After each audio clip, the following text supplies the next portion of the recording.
Hello everyone. आज हम third law of thermodynamics की बात करेंगे कि थर्ड लॉ ऑफ थर्मोडायनेमिक्स का क्या स्टेटमेंट है। ठीक है, तो थर्ड लॉ ऑफ थर्मोडायनेमिक्स समझने से पहले हमें एक नर्स्ट हीट थ्योरम समझनी पड़ेगी। ठीक है, एक बेसिक बेस है उसका कि वो उसने क्या कहा था नर्स्ट हीट थ्योरम में। ठीक है, तो हेडिंग क्या है हमारी,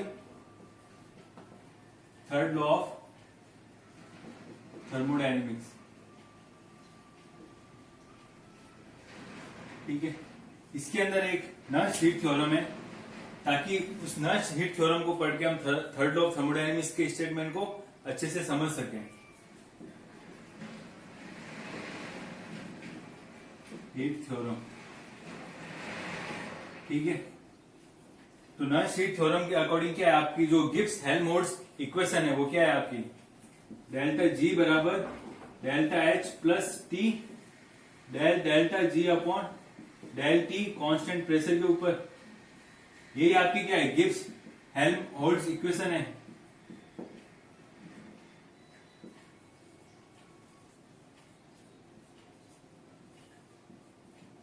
ठीक है, तो नर्स्ट हीट थ्योरम ने क्या कहा कि at absolute zero temperature, at absolute zero temperature, absolute zero का टेम्परेचर का मतलब क्या होता है at zero kelvin. Absolute zero का मतलब क्या होता है आपका 0 डिग्री सेंटीग्रेड आपका एब्सोल्यूट टेम्परेचर नहीं होता। 0 डिग्री सेंटीग्रेड आपका एब्सोल्यूट जीरो टेम्परेचर नहीं होता।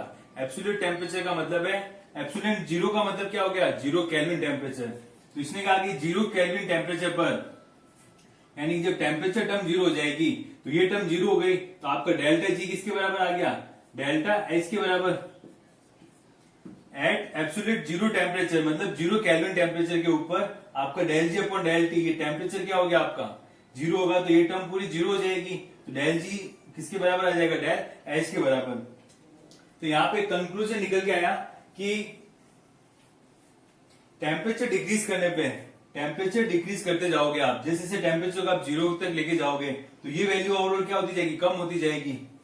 जब आपका टेम्परेचर की आपने लिमिट क्या लगा दी, टी क्या हो रहा है, approach to zero kelvin, temperature आपका डिक्रीज होता जा रहा है, तो ये वैल्यू भी डिक्रीज होती जाएगी, और एक टाइम क्या आएगा जब ये जीरो हो जाएगी तो डेल जी किसके बराबर आ जाएगा, डेल एच के बराबर। तो नर्स्ट हीट थ्योरम के अकॉर्डिंग जो आपका ग्राफ आएगा, यहाँ पे क्या है आपका टेम्परेचर, ठीक है, इन केल्विन, यहाँ पे आपका क्या है डेल्टा जी या डेल्टा एच। तो इसने क्या कहा कि जो डेल्टा जी की वैल्यू है और डेल्टा एच की वैल्यू दोनों क्या होगी, ये डेल्टा जी है, ये डेल्टा एच है। जैसे जैसे आप टेम्परेचर कम करते जाओगे, जैसे जैसे टेम्परेचर कम करते जाओगे दोनों की वैल्यू क्या होगी, अप्रोच टू जीरो केल्विन, दोनों की वैल्यू क्या होगी, जैसे जैसे टेम्परेचर जीरो की तरफ जाएगा तो इन दोनों की वैल्यू क्या हो जाएगी, जीरो केल्विन पर आती है, दोनों की वैल्यू क्या हो जाएगी, सेम हो जाएगी। ठीक है, तो आपको ये समझ में आया। जो साइंटिस्ट था क्या कहते हैं नर्स्ट हीट थ्योरम देने वाला रिचर्ड, उसने ये बताया कि जब हम ईएमएफ की बात करते हैं, ईएमएफ क्या होता है, इलेक्ट्रोमोटिव फोर्स, जब सेल की बात कर रहे हैं तो वहां पे उसने एक एक्सपेरिमेंट करा कि जैसे जैसे मैं टेम्परेचर डिक्रीज करूंगा, टेम्परेचर डिक्रीज करने से क्या हो रहा है, delta G upon del T, temperature आप क्या कर रहे हो, जीरो केल्विन तक लेके जा रहे हो। तो उसने देखा कि जब मैं टेम्परेचर को जीरो केल्विन तक लेके जा रहा हूं, मैं ग्रेजुअली डिक्रीज कर रहा हूं टेम्परेचर को, तो डेल जी अपॉन डेल टी की वैल्यू भी क्या हो रही है, डिक्रीज हो रही है with decreasing temperature. Temperature decrease करने पर डेल जी अपॉन डेल टी की वैल्यू भी क्या हो रही है, डिक्रीज हो रही है। ठीक है, और डिक्रीज हो रही है, और जब जीरो केल्विन पर आएगा तो ये वैल्यू क्या हो जाती है, जीरो हो जाती है। तब क्या होगा आपका डेल जी और डेल एच दोनों की वैल्यू क्या आ जाएगी, सेम आ जाएगी। कब, जीरो केल्विन के ऊपर। तो इसने ये पता लगा कि जब ग्रेजुअली टेम्परेचर को डिक्रीज करेंगे तो delta G upon del T जो टेम्परेचर के साथ वेरिएशन है, डेल्टा जी उसको बता रहा है गिब्स फ्री एनर्जी में चेंज को बता रहा है, और डेल्टा एच क्या बता रहा है, एंथैल्पी चेंज को बता रहा है। तो जब हम टेम्परेचर को जीरो केल्विन की तरफ अप्रोच करेंगे, धीरे धीरे टेम्परेचर डिक्रीज करेंगे तो ये वैल्यू भी क्या होगी, डिक्रीज होती जाएगी। ठीक है, और आपका क्या आ जाएगा, डेल जी बराबर डेल एच के बराबर आ जाएगा। ठीक है,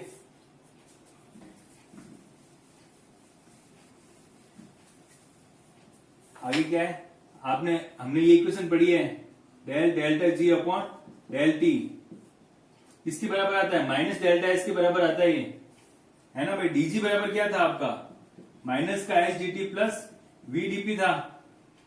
जब आपने क्या करा, कांस्टेंट प्रेशर की बात करी, कांस्टेंट प्रेशर के ऊपर ही है, कांस्टेंट प्रेशर पे ये टर्म जीरो आ गया, dg बराबर किसके आ गया, dg upon dt equal to क्या आ गया, माइनस एस, और डेल्टा तो इसमें हम कभी भी ऐड कर सकते हैं। तो जो आपकी टर्म है del delta G upon del T P किसके बराबर है, माइनस डेल्टा एस के बराबर। इसी तरह del delta H upon del T constant pressure के ऊपर एंथैल्पी में change with respect to temperature क्या कहलाता है आपका, हीट कैपेसिटी। कांस्टेंट प्रेशर पे जो हीट कैपेसिटी होती है इसी से तो रिप्रेजेंट करते हैं। डीएच क्या होता है आपका, एनसीपी डीटी होता है ना, डीएच क्या होता है, एनसीपी डीटी। तो डीएच बाय डीटी क्या आ जाएगा आपका, सीपी, और इसमें अपन ने क्या करा, डेल्टा ऐड करा है। तो del del H upon delta T किसके बराबर आ जाएगा, डेल सीपी के बराबर। डेल सीपी क्या है, यहाँ पे आपके हीट कैपेसिटी में डिफरेंस है, और एंट्रोपी ये डेल्टा एस क्या है आपका, एंट्रोपी में चेंज है। ठीक है, तो आप खुद देख रहे हो कि जब हमने ये भी कहा कि जब टेम्परेचर 0 केल्विन की तरफ अप्रोच कर रहे हैं तब ये टर्म भी 0 हो रही है, और एंथैल्पी टर्म भी क्या हो रही है आपकी, 0 होगी। भाई जब आप टेम्परेचर की तरफ अप्रोच करोगे, जब दोनों चीजें इक्वल आ जाएगी तो कैंसिल आउट हो जाएगी। जब दोनों चीजें इक्वल हो गई तो ये क्या होगा, जब आप टेम्परेचर 0 केल्विन करोगे तो ये टर्म क्या हो रही है, 0 हो रही है, और ये टर्म भी 0 हो रही है। इसका मतलब क्या हुआ कि आपका एंट्रोपी वाली टर्म है वो भी 0 के, जब आप टेम्परेचर 0 केल्विन तक लेके जाओगे तो एंट्रोपी भी आपकी क्या हो जाएगी, 0। एंट्रोपी में चेंज क्या आ जाएगा, 0। इसी तरह जब आप टेम्परेचर लेके जा रहे हो 0 केल्विन पर, क्योंकि del delta H upon del T आपके डेल्टा सीपी के बराबर है, तो जो आपका हीट कैपेसिटी में डिफरेंस है प्रोडक्ट और रिएक्टेंट की, वो भी कहां अप्रोच करेगा, 0 की तरफ। तो यहां से ये चीज निकल के आ रही है कि जब हम टेम्परेचर को ग्रेजुअली 0 केल्विन की तरफ अप्रोच कर रहे हैं तो एंट्रोपी में चेंज और हीट कैपेसिटी में डिफरेंस या हीट कैपेसिटी में चेंज वो भी क्या हो रहा है आपका, 0 हो रहा है, 0 की तरफ अप्रोच कर रहा है। मतलब इक्वल हो जाएगा आपका, एंट्रोपी चेंज क्या होगा, प्रोडक्ट माइनस रिएक्टेंट इक्वल हो जाएगा, तो क्या 0 आ जाएगा। हीट कैपेसिटी भी क्या आ जाएगी, 0। कब, एट 0 केल्विन पर। ठीक है,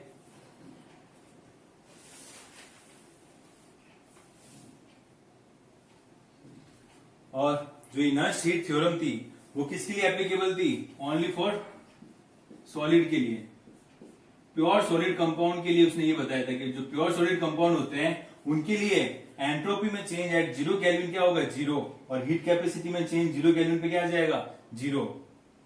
यहीं से हमारा थर्ड लॉ का बेस बनेगा।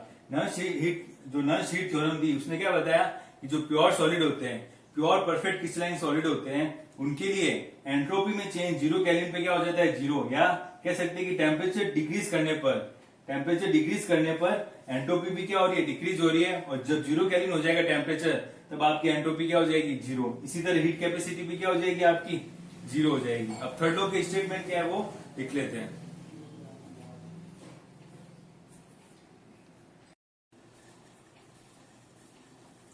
तो थर्ड लॉ ऑफ थर्मोडायनेमिक्स में हम स्टेटमेंट क्या लिख सकते हैं कि डेल्टा सीपी, जो डेल्टा सीपी है tend to approach 0 at 0 kelvin.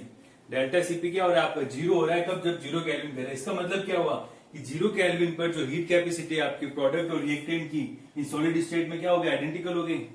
भाई हीट कैपेसिटी में चेंज है, जो डिफरेंस है प्रोडक्ट माइनस रिएक्टेंट वो 0 हो गया कब, 0 केल्विन पे। तो इसका मतलब क्या हुआ, आपके प्रोडक्ट और रिएक्टेंट की जो हीट कैपेसिटी है वो 0 केल्विन पे क्या हो गई, आइडेंटिकल हो गई। तो हम कह सकते हैं कि ये क्या बता रहा है कि एट एब्सोल्यूट 0 पर all substance have the same heat capacity.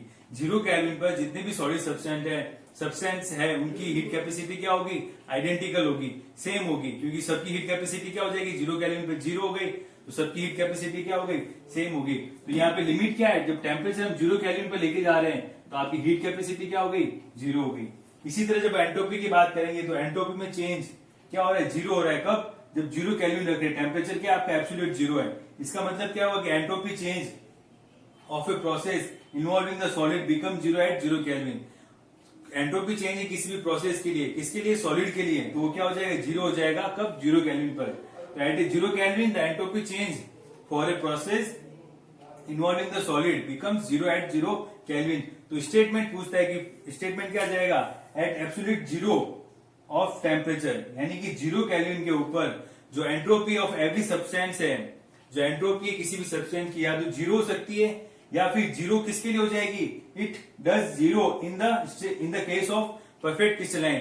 तो थर्ड लॉ ऑफ थर्मोडायनेमिक्स का ये स्टेटमेंट है, for a perfect crystalline substance entropy become 0 at 0 kelvin. For a perfect crystalline solid entropy becomes 0 at 0 kelvin. तो perfect crystalline substance में क्या होता है, जब आप 0 केल्विन टेम्परेचर की बात करते हो और परफेक्ट क्रिस्टल सॉलिड की बात कर रहे हो, परफेक्ट क्रिस्टलाइन सॉलिड का मतलब क्या होता है, उसमें जो ऑर्डर है वो एकदम फिक्स ऑर्डर है, उसमें डिसऑर्डर बिल्कुल 0 है। परफेक्ट क्रिस्टलाइन का मतलब क्या होता है, जो इसमें रिअरेंजमेंट ऑफ एटम्स और मॉलिक्यूल्स है वो क्या एक ऑर्डर्ड वे में, किसी भी तरह का डिसऑर्डर नहीं है उसमें। जब डिसऑर्डर नहीं है तो आपकी एंट्रोपी क्या हो गई, 0 हो गई। एंट्रोपी बोल किसे रहते हैं, डिग्री ऑफ डिसऑर्डर या डिग्री ऑफ रैंडमनेस। और परफेक्ट क्रिस्टल सॉलिड के लिए क्या होता है, डिसऑर्डर बिल्कुल 0 हो जाएगा, तो आपकी एंट्रोपी भी क्या हो जाएगी, 0 हो जाएगी। कब, 0 केल्विन की। आपको ध्यान रखना स्टेटमेंट क्या है, at 0 kelvin the entropy of perfect crystalline solid becomes 0। 0 kelvin पे उसकी एंट्रोपी क्या हो जाएगी, 0 आ जाएगी। ठीक है, अब इसका मैथमेटिकल फॉर्म में भी देख लेते हैं।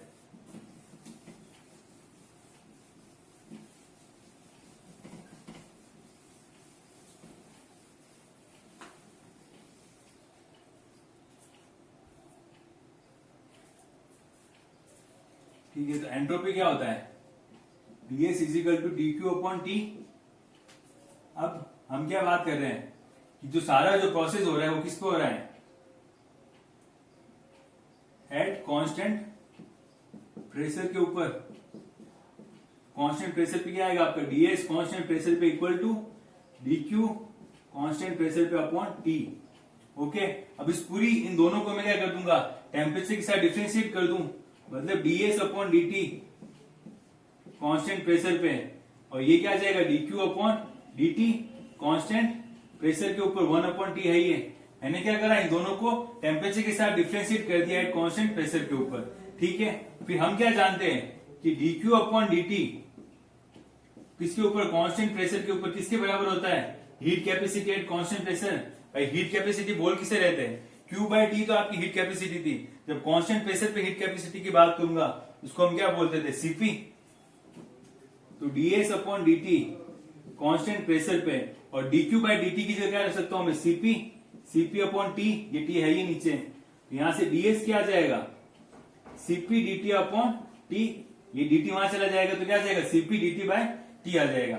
ठीक है, अब आपको क्या करना है, एट एब्सोल्यूट 0 यानी कि T इजिकल टू 0 केल्विन पे आपकी एंट्रोपी क्या आ जाएगी, 0। अब आपको क्या एंट्रोपी में चेंज देखना है, तो S1 से S2 जाएंगे और T से T जाएंगे, मतलब T1 से T2। तो T1 आपका यहाँ पे क्या है, 0 केल्विन, और S1 क्या हो जाएगा, जब 0 केल्विन पे बात करूंगा तो एंट्रोपी क्या हो जाएगी आपकी, 0 हो जाएगी। तो हम इसको क्या कर देंगे, डिफ्रेंशिएट कर देंगे, कहां से कहां तक, S इजिकल टू 0 से S इजिकल टू S2 बोल दो या S1 बोल दो या ओनली S बोल दो। S1 क्या था अपना, 0। इसी तरह Cp को हम कर देंगे, मतलब dt अपॉन टी टेम्परेचर के रेस्पेक्ट में। तो T इजिकल टू 0 से लेके T तक, टेम्परेचर क्या हो गया, T इजिकल टू 0 से लेके T तक, एंट्रोपी क्या हो गई, 0 केल्विन पे एंट्रोपी आपकी क्या हो गई, 0 हो गई।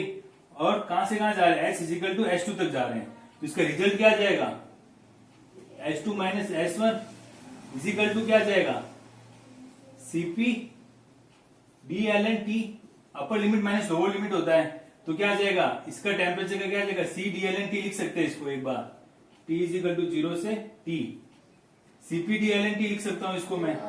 तो आपका क्या आ जाएगा टर्म यहाँ पे, S1 तो क्या हो गया 0, तो S2 किसके बराबर आ जाएगा आपका, Cp dln T, Cp dln T, T equal to 0 से लेके T। और यहाँ पे आगे और क्या लिखना चाहोगे तो आप लिख सकते हो Cp dt, Cp ln T, ये भी आ जाएगा। भाई upper limit minus lower limit करोगे, अगर यहाँ T1 से T2 होता, भाई Cp बार आता आपका dt बाय T होता, ये हम कर चुके कई बार, T1 से T2 तो क्या आता, Cp ln T2 bye T1। तो आपका T1 तो क्या हो गया, 0 हो गया, तो आगे क्या बचेगा आपका, Cp ln T2 ही तो बचेगा। तो यहाँ पे क्या लिख सकते हो, Cp ln T लिख सकते हो इसको। तो आपका जो एब्सोल्यूट 0 पे जो एंट्रोपी आएगी वो तो 0 हो गई, लेकिन जब चेंज देखेंगे एंट्रोपी में, S1 से S2 जा रहे हैं, S1 से S2 जा रहे हो आप, तो यहाँ पे क्या आ जाएगा, 0 केल्विन पे तो S1 0 हो गया, S1 क्या हो गया आपका 0, कब, एट 0 केल्विन पे। तो S2 किसके बराबर आ जाएगा, इसके बराबर। तो यहाँ पे आप लिमिट लगाओगे, 0 से T जाओगे, तो T1 तो आपका 0 हो गया, तो किसके बराबर बचेगा, Cp T2 के बराबर, मतलब Cp ln T। तो ये H2 बराबर क्या आ जाएगा आपका एब्सोल्यूट 0 केल्विन के ऊपर, ठीक है, ये आ जाएगा CpLN-T। तो ये आरपीसी में पूछा गया, इस बार आया था सवाल, ठीक है, कि एब्सोल्यूट 0 पे एंट्रोपी किसके बराबर आएगी आपकी, ठीक है, तो वो आपको ये बतानी थी, ठीक है। ये थर्ड लॉ का स्टेटमेंट है कि परफेक्ट सॉलिड क्रिस्टलाइन सब्सटेंस के लिए जो एंट्रोपी होती है 0 केल्विन पे, वो क्या होती है, 0 होती है। क्यों होती है? कि परफेक्ट क्रिस्टलाइन सब्सटेंस में जो डिसऑर्डर होता है वो बिल्कुल 0 हो जाता है 0 केल्विन पे, इसलिए उसमें एंट्रोपी में चेंज किया जाता है, 0 आ जाता है। आगे बात करेंगे रेजिडुअल एंट्रोपी की।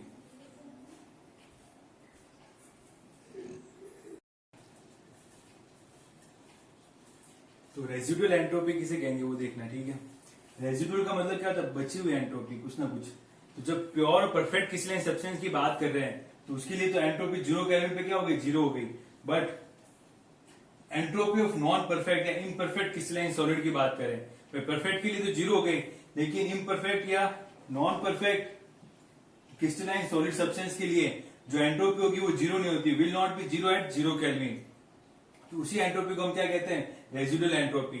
परफेक्ट के लिए तो 0 हो गई, लेकिन जो इम्परफेक्ट है, इम्परफेक्ट का मतलब क्या है, उसके अंदर डिसऑर्डर है, डिसऑर्डर है तो उसकी कुछ ना कुछ एंट्रोपी आएगी, उसी को हम क्या कह रहे हैं, रेजिडुअल एंट्रोपी कह रहे हैं। According to Planck's and Boltzmann, तो जो रेजिडुअल एंट्रोपी होती है वो क्या होती है, SR इजिकल टू KLN/W, ठीक है। W यहाँ पे क्या है आपका, थर्मोडायनेमिक प्रोबेबिलिटी है, थर्मोडायनेमिक प्रोबेबिलिटी है जो किस पे डिपेंड कर रही है, नंबर ऑफ ओरिएंटेशन। W आपका यहाँ पे क्या है, नंबर ऑफ ओरिएंटेशन है, नंबर ऑफ ओरिएंटेशन है ऑफ इक्वल एनर्जी के, इक्वल एनर्जी के ओरिएंटेशन है जो W को बता रहे हैं, ठीक है। और K यहाँ पे क्या है आपका, गैस कांस्टेंट है। K बराबर क्या होता है आपका, R/Na। K क्या होता है आपका, gas constant, sorry Boltzmann constant,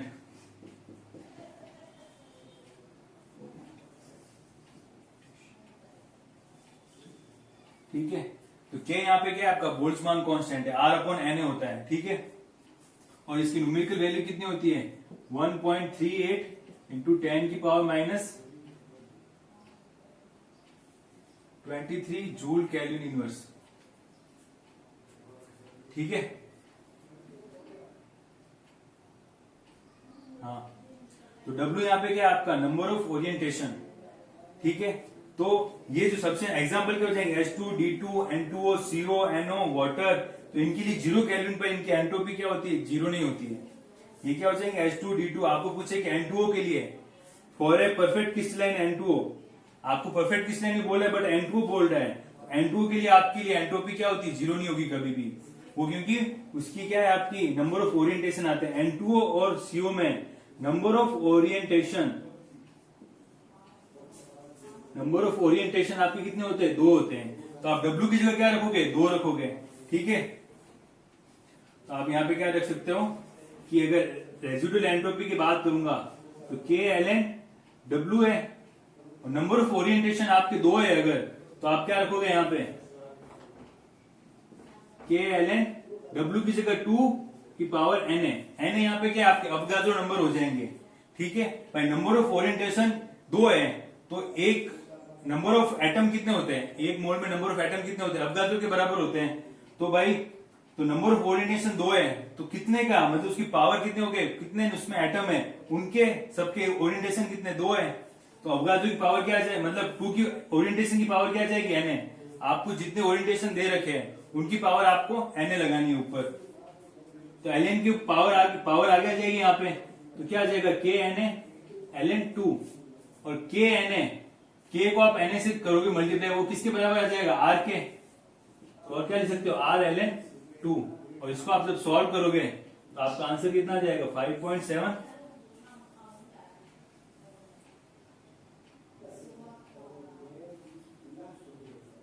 5.76 joule kelvin inverse mole inverse.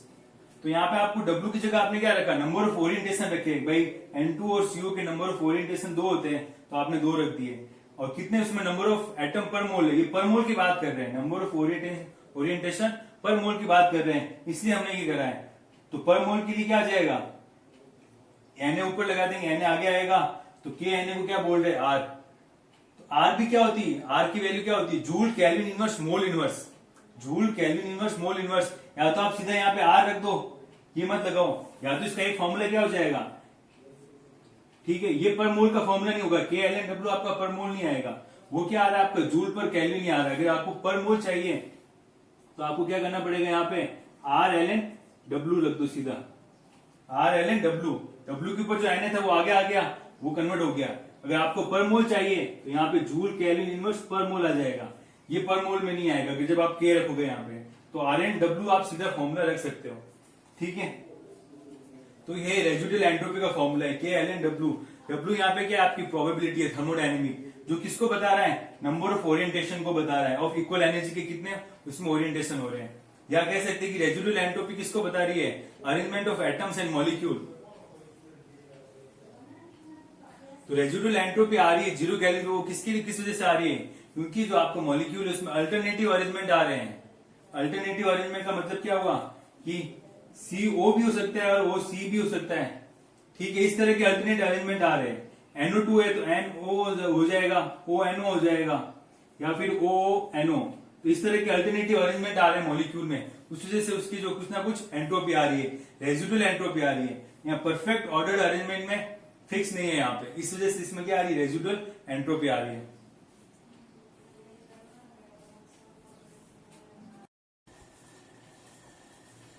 तो ये कुछ कंपाउंड सब्सटेंस है जिनके लिए रेजिडुअल एंट्रोपी की वैल्यू दे रखी है। वाटर में आइस के लिए रेजिडुअल एंट्रोपी की वैल्यू क्या होगी, N2 और CO के लिए क्या होगी, और H2 के लिए क्या होगी। N2 और CO में नंबर ऑफ ओरिएंटेशन कितने होते हैं, 2 होते हैं, ठीक है। इस तरह एक सवाल दे रखा है कि NO has a 2 orientation, 2 orientation मतलब आपको W की वैल्यू दे रखी है 2, एट 0 केल्विन बिकम्स डाइमराइज, कि जो आपका NO मॉलिक्यूल है उसके 2 ओरिएंटेशन है, वो 0 केल्विन पे क्या हो गया, डाइमराइज हो गया है। तो आपके लिए इसको आपको रेजिडुअल एंट्रोपी कैलकुलेट करनी है इसके लिए, ठीक है। तो रेजिडुअल एंट्रोपी क्या होगा, के एल एन डब्ल्यू, ठीक है। डब्ल्यू की वैल्यू क्या दे रखी है आपको 2, बट किसके लिए दे रखी है, 0 केल्विन पे आपका वो जो NO मॉलिक्यूल है वो डाइमराइज हो गया है। डाइमराइज हो गया मतलब उसने डाइमर बना लिया, N2O2 बन गया, उसका डाइमर बन गया है। तो यहाँ पे के एल एन 2 की पावर n डिवाइड बाय 2, यानी कि जो उसके नंबर ऑफ एटम थे 0 केल्विन पे वो क्या हो गया, डाइमराइज हो गया, मतलब बढ़ गए, जो उसके नंबर ऑफ एटम पर मोल थे वो बढ़ गए, यानी कि आधे हो गए जस्ट, क्योंकि वो डाइमराइज हो गया। तो वही उतने के उतने आपके नंबर ऑफ एटम पर मोल क्या हो गए, डाइमराइज हो गए, मतलब जस्ट आधे हो गए। इसलिए हमने यहाँ पे क्या रखा है, Na/2, तो Na/2 आगे आएगा तो क्या आएगा, KNA/2 Ln2, और KNA को हम क्या बोल रहे हैं, R, तो R/2 है ये, और Ln2, तो आपका आंसर क्या आ जाएगा, R Ln2/2। तो आपकी रेजिडुअल एंट्रोपी क्या आ गई ये, तो आपने यहाँ पे क्या देखा कि वो डाइमराइज हो गया 0 केल्विन पे, तो जो उसके नंबर ऑफ एटम पर मोल थे वो भी क्या हो गए, डाइमराइज हो गए, मतलब जस्ट आधे हो गए, इसलिए यहाँ पे Na/2 रखा है। तो वो आगे आएगा, तो आपकी रेजिडुअल एंट्रोपी आ जाएगी किसमें, joule kelvin inverse mole inverse में, ठीक है। तो थर्ड लॉ ऑफ थर्मोडायनेमिक्स में आपको इसके स्टेटमेंट ध्यान रखना है कि for a perfect crystalline solid entropy becomes 0 at 0 kelvin, और दूसरा इसका रेजिडुअल एंट्रोपी ध्यान रखना है कि रेजिडुअल एंट्रोपी कहते किसे, उसका फॉर्मूला क्या है, SR = KLnW, ठीक है। फिर अगला है effect of temperature on heat of reaction.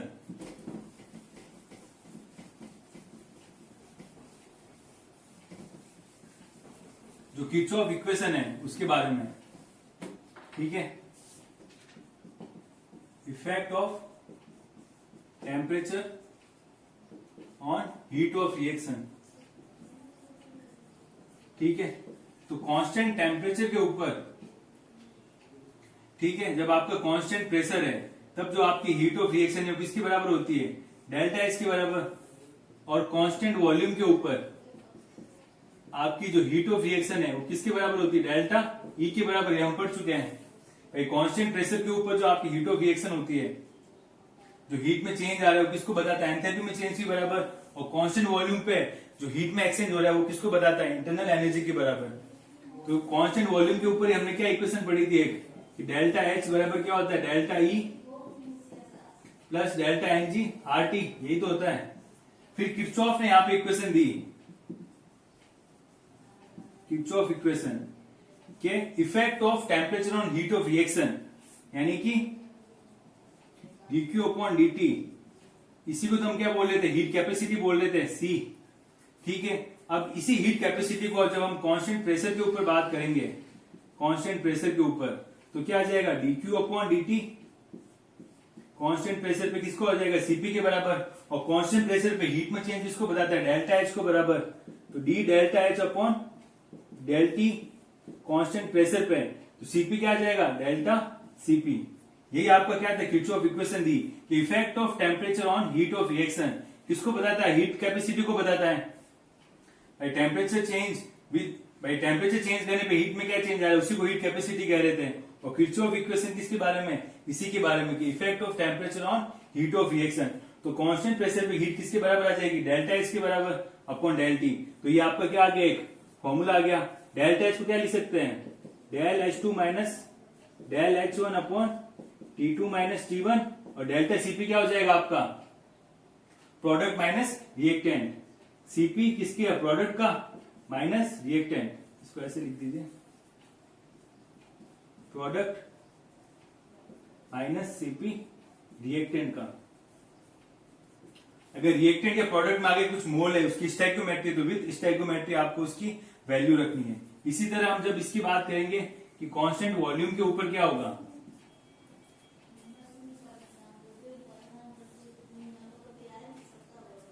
Constant volume पे क्या आ जाएगा आपका, dq upon dt, constant volume पे क्या होता है, Cv के बराबर, और कांस्टेंट वॉल्यूम पे हीट में चेंज किसको बताता है, इंटरनल एनर्जी में चेंज के बराबर, अपॉन dt, कांस्टेंट वॉल्यूम पे क्या आ जाएगा, डेल्टा Cv। ठीक है, यह कैसे लिख सकते हो इसको, delta E2 minus delta E1 upon T2 minus T1 equal to summation. यहाँ पे आप समेशन लगा सकते हो, अगर एक से ज्यादा प्रोडक्ट होंगे, अगर एक से ज्यादा प्रोडक्ट है तो सबकी प्रोडक्ट की हीट कैपेसिटी क्या है, माइनस रिएक्टेंट की हीट कैपेसिटी क्या है। तो यहाँ पे क्या आ जाएगा, heat capacity at constant volume product की माइनस समेशन रिएक्टेंट की हीट कैपेसिटी। ठीक है, product minus reactant heat capacity करना है, और प्रोडक्ट और रिएक्टेंट की कुछ स्टोइकियोमेट्री, मतलब आगे कुछ वैल्यू लिख रखी है, जैसे 2a plus 3c is equal to 4d। तो प्रोडक्ट की हीट कैपेसिटी क्या हो जाएगी, 4 इंटू डी की हीट कैपेसिटी, सीपी किसकी, डी की, माइनस क्या हो जाएगा 2 heat capacity of A plus 3 heat capacity of C. तो आपको ऐसे लिखना है, विथ स्टोइकियोमेट्री अगर दे रखी है तो विथ स्टोइकियोमेट्री, जो उसके आगे मोल है उसको उसकी हीट कैपेसिटी से मल्टीप्लाई करके फिर यहां पे रखना है, फिर प्रोडक्ट माइनस रिएक्टेंट करना है। तो ये किरचॉफ इक्वेशन हो गई, इसको बता रहा है effect of temperature on heat of reaction. तो यहाँ पे आपकी थर्मोडायनेमिक्स कंप्लीट हो गई है। इसके बाद इसके क्वेश्चन सॉल्व करेंगे जो previous year NET, GATE, RPSC और आईआईटी जैम में आए हुए हैं।